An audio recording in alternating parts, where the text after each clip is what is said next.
Good evening, ladies and gentlemen, and welcome to work session. We can go down quickly what we'll cover on Monday evening. We'll of course open court and Mr. Whitaker will give the invocation. Brian Crooks will lead us in the pledge. Ms. Rita will lead us in the roll call. We'll approve the minutes. And down at number 7, we'll add some budget ordinances. They should be filled in on everyone's package. They're not. That was passed out earlier, Okay. as far as all the ordinance happened. They were passed tonight by budget, so they will be added to our agenda. And add the budget, I'm sorry, and add the budget. and add the budget amendment, Also looked at in budget line. Okay. Fire trucks. Looked in budget. Right. We'll have committee reports. And you have a debt service policy in your package. Be sure to read over that this week to be familiar with it on Monday evening. We'll have a public hearing and second reading on a number of ordinances. Anyone have any questions about any of those tonight? Ms. Mahan is here if we need anybody to take another look at those, but I think we've already had them explained to us. We'll have a first reading on the ordinances that were passed tonight will be presented, passed by Budget and Finance tonight. Any questions on that? Very good. We will be looking at a number of budget amendments. If anyone has any questions on those, it'd be 2023-101-21, 2023-101-22, 2023-101-23, and 2023-101-24.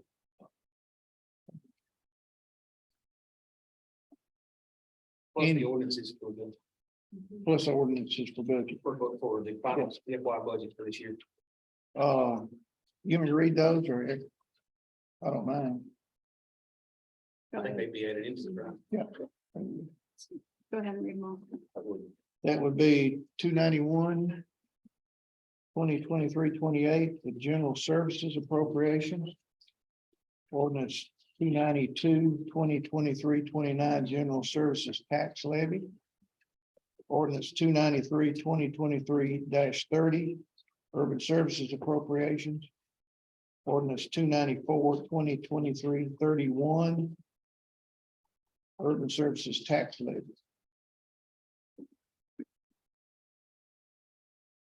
Go there.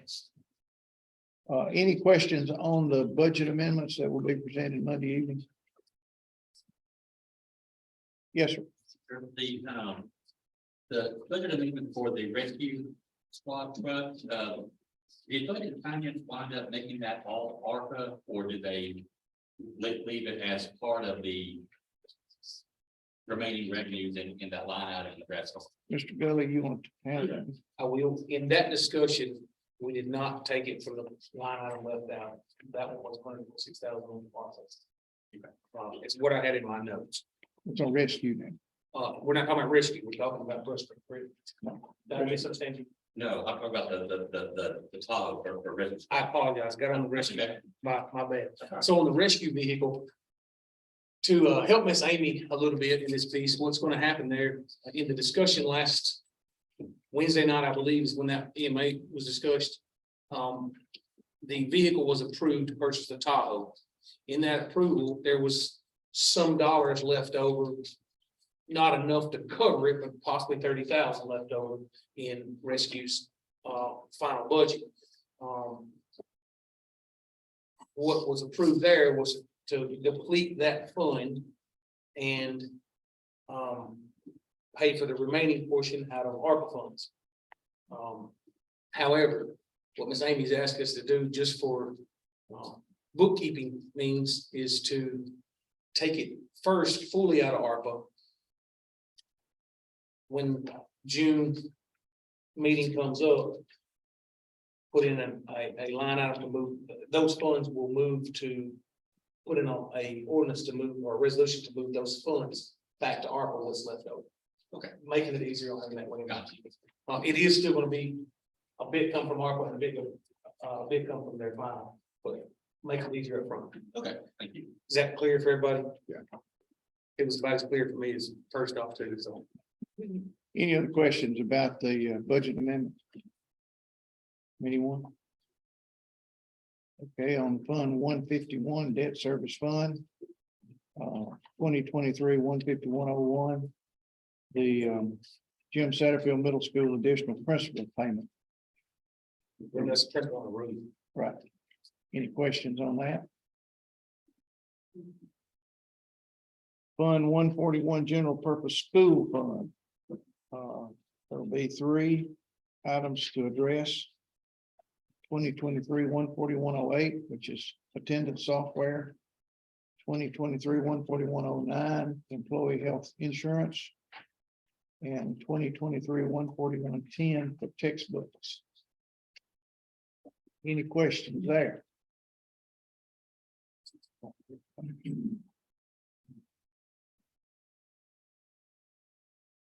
As usual, we'll probably have a few notaries. Address 2. This has been a fast meeting. Any other question, any other business? Yes, sir. So on the ordinance for the first reading, the rezoning from A1 to R1, Ms. Rosalie has passed out to everyone a picture of that rezoning sign. This will be the first property that it falls underneath the new, as of May 1st. The ordinance that we passed requiring those other signs to place. I actually took my mom, who is not the best vision, 77 years old. We started at 231, let her know, hey, there's a rezoning sign on Tupelo Road. Tell me when you see it. He was able to spot it, and it's actually a little further off the road than I believe we intended. I think this is going to be a great thing to help with communication through the community. It's going to be there for a minimum of 2.5 months by what we've put forward here in this body. I think the signs turned out great, and I think it's a great addition, and it'll help actually with some of the costs on making these more public on these rezoning site plans and what's. Yeah, and I think it'll eliminate some confusion and make it more, make neighbors more aware of what's going on. Thank you for that. Any other business? Yes, sir. I'm gonna go ahead and bring it up tonight since we're here, work through some of this stuff. I don't know if anybody else, I have some real concerns over this budget proposal coming to us with all of the $2.9 million deficit coming out of our fund balance. I don't know if anybody wants to address that or not. But that's a huge number. It's probably it's probably the funding for the park inside that same. 1.2 million is for the park. 1.2 million is that park in there, so it looks a little different than it is as well. I had the same concern, but there is 1.2 million difference there that's sitting there, but being already planned to be spent this year again, so it's kind of a little different there too. Which inflates it. number. It inflates at $1.2 million. No, it inflates it, but like I said, I'm looking at that ending 101 fund balance of just shy of $2 million. Starting at, we're projecting to go into the year at 4.8. Yes, on the updated one here. I think we need to ask some questions about this, just one example that comes to mind. We're looking to take on this debt for a roof at the elementary school. No question the elementary school needs a roof, but why are we gonna pay $1 million to do that? So the school system could go around and turn and spend $2 million to build a field house. So if the school system has that kind of money to put in on that, let them put their own roof on. Rather than come to us for it. Any comment? And anybody else feel, if I'm the only one that feels that way, that's fine, I can handle it, I'm a people. I would 100% agree with you.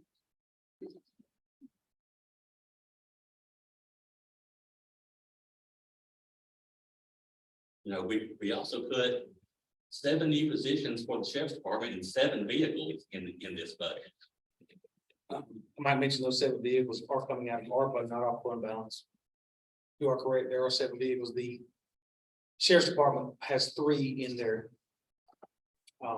yearly reoccurrence now. That's their plan, adding 4 additional because of 4 officers, which were heavily looked at in finance. And I appreciate you being at finance committee meetings, every one of them. I think you spend every one of those 2.5 hour meetings with us, and I appreciate that.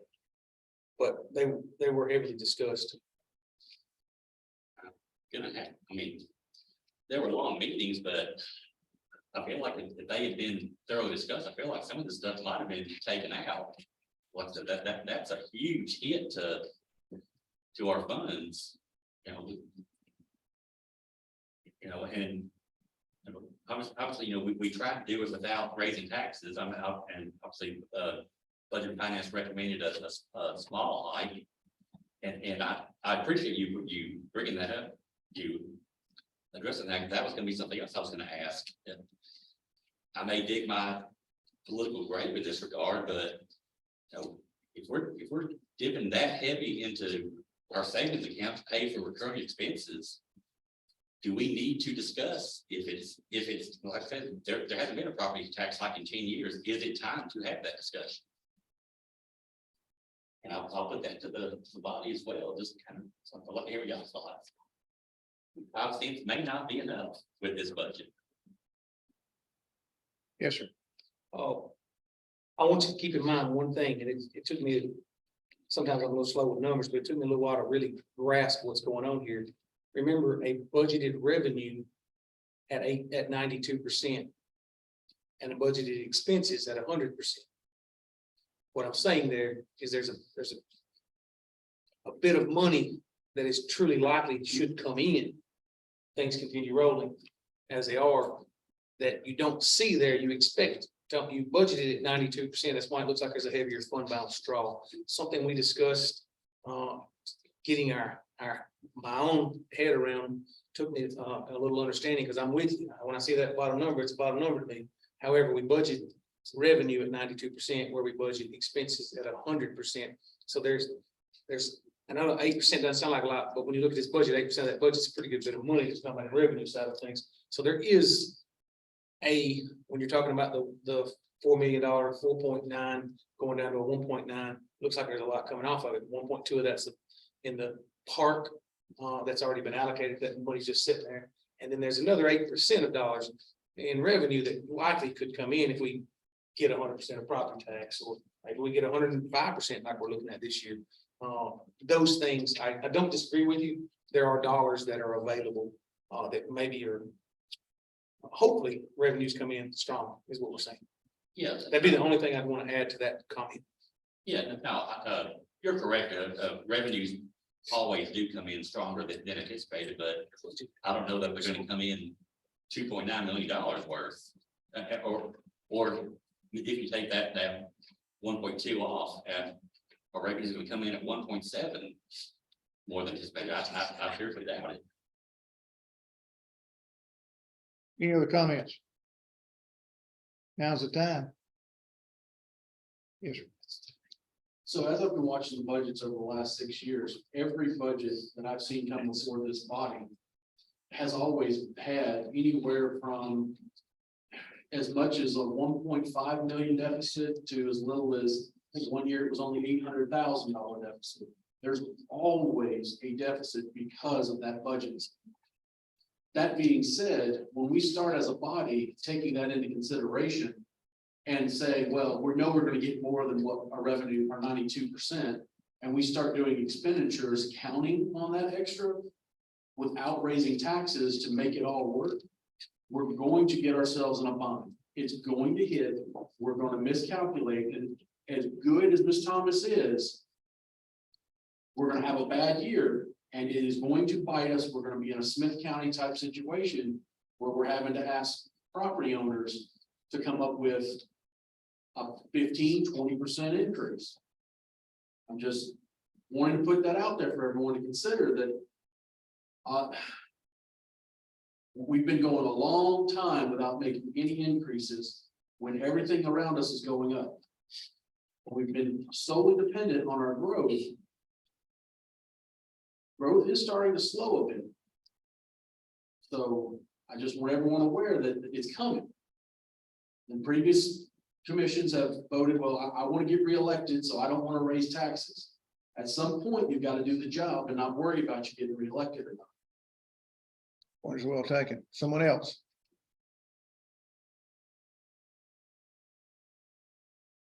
Yes, sir. I'll just make a short comment. You touched on it a little bit. And what's carried us for the several years is growth. A lot of it, our base is considerably bigger, but we're continuing to reach out and consume that. Actually, that 2.9 is not near all of it, so we put a bunch in our. It's, I don't know exactly how much, but there's, she probably knows 156,000 in our. Those are one-time funds. That's one time shot. Trash truck, we'll put that in there. Police cars, it goes in there. But we won't have that money next year.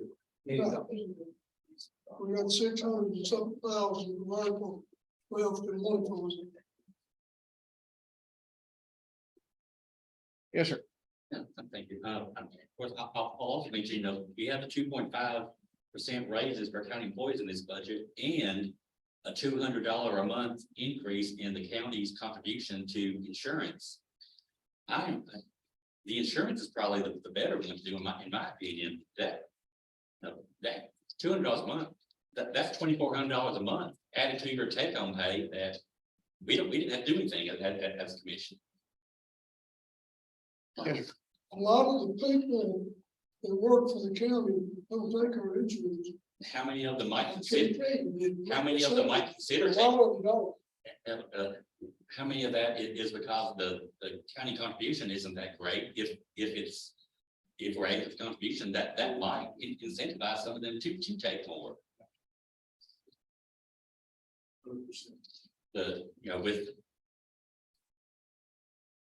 I've heard Clint Satterfield say for years, complain about us, paying recurring expenses out of your savings account. Which is what our fund balance is, we can do that to an extent, but like Mr. Thomas said, if we do that too long, we're gonna find ourselves in a world of hurt. I feel like maybe I understand that the budget committee did, spend all the time, going over this stuff, but I feel like maybe there's some harder questions that we as a full body probably just need to be asking that. And whether it's here or in our regular meeting. Further comments? Yes, sir. Mr. Chairman, I did, looking into the loan in question, that was presented by the school board, a loan of $1.9 million.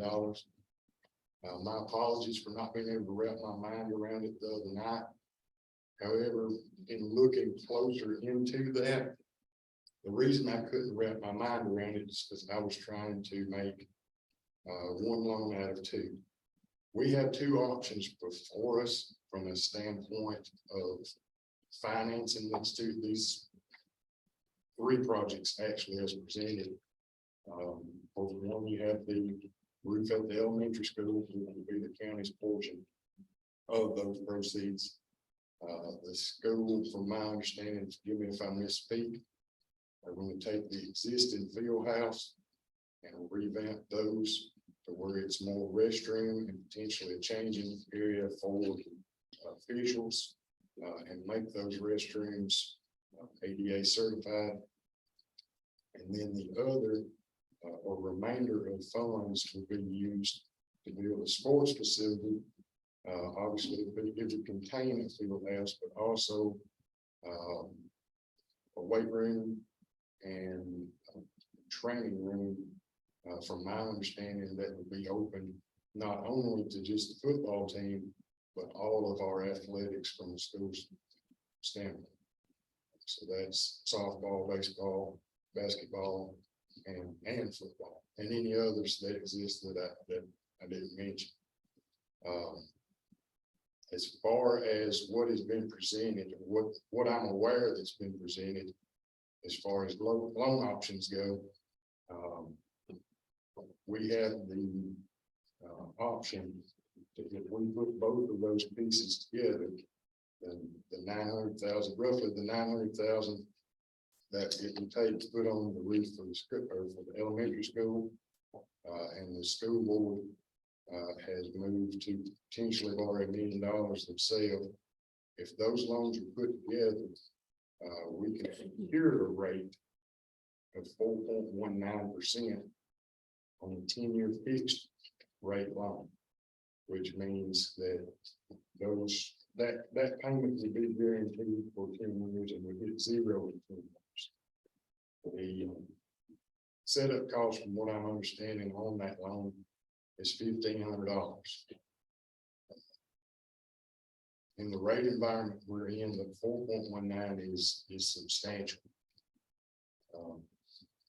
The other option would be what is called a PBA loan, and I was unfamiliar with what this was at that time.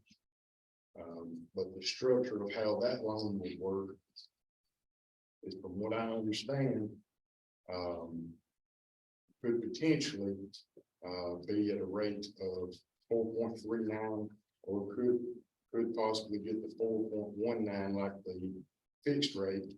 However, in fact, it would only be fixed for 5 years. Adjustable at market rate for every year thereafter.